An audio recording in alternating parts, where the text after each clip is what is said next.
Hey, salut maman! Salut ma chérie, qu'est-ce que tu fais? Là, je suis en train d'analyser des titres de vidéos pornographiques sur Internet.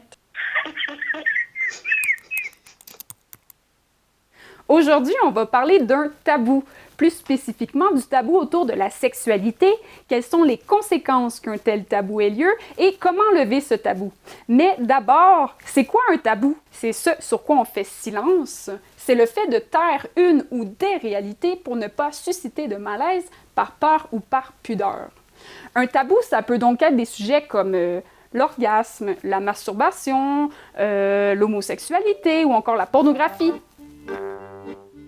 L'un des enjeux du tabou autour de la sexualité, c'est que ça nous laisse tous dans une solitude face à nos propres questionnements, et encore plus quand on est jeune, parce que c'est à ce moment qu'on découvre l'univers de la sexualité, qu'on a mille et une questions, comme par exemple sur les premiers rapports sexuels, sur le comportement adopté, puis quand on est ado, on est tourmenté parce qu'on est plein d'émotions.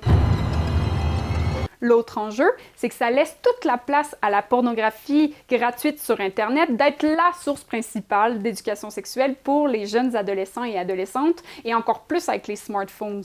Puis déjà que leur cerveau est bien préoccupé à l'adolescence, ça rajoute tout un lot de questions. Parce que ça les emprisonne dans des schémas irréels, loin de la compréhension des diverses sensibilités humaines, les soumet à des stéréotypes sexuels et physiques, et dans certains cas, ça peut développer des pathologies. L'adolescence, c'est un moment d'épanouissement, de prise de conscience, d'ouverture. Et malheureusement, ce qui leur est présenté sur Internet et dans les médias ne favorise pas cet épanouissement. Le consentement, l'égalité, la compréhension et l'altruisme ne sont pas vraiment des valeurs mises de l'avant dans l'offre pornographique gratuitement accessible.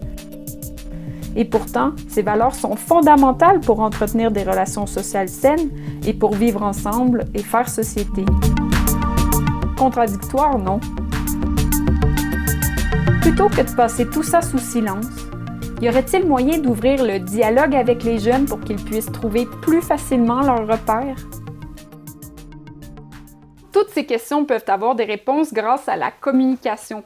Pour en parler, il faut être détendu, en parler de manière positive, favoriser un climat d'ouverture pour que chacun puisse s'exprimer, et finalement, les jeunes doivent savoir qu'ils ont des ressources parce qu'il y a des gens expérimentés qui sont là pour les aider.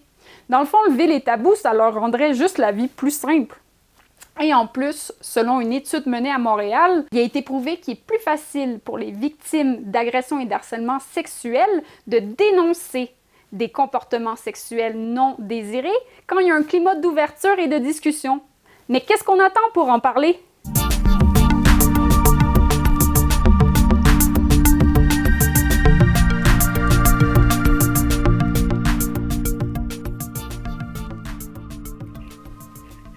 Hey, salut grand-papa! Ça va? Oui. Ah oui, comment ça va, toi? Ben oui, ça va. Je suis en train de lire une BD sur le sexe. Ouais. Est-ce que tu savais qu'à l'an 1 avant Jésus-Christ, une femme libérée était une femme qui avait pas de plaisir sexuel?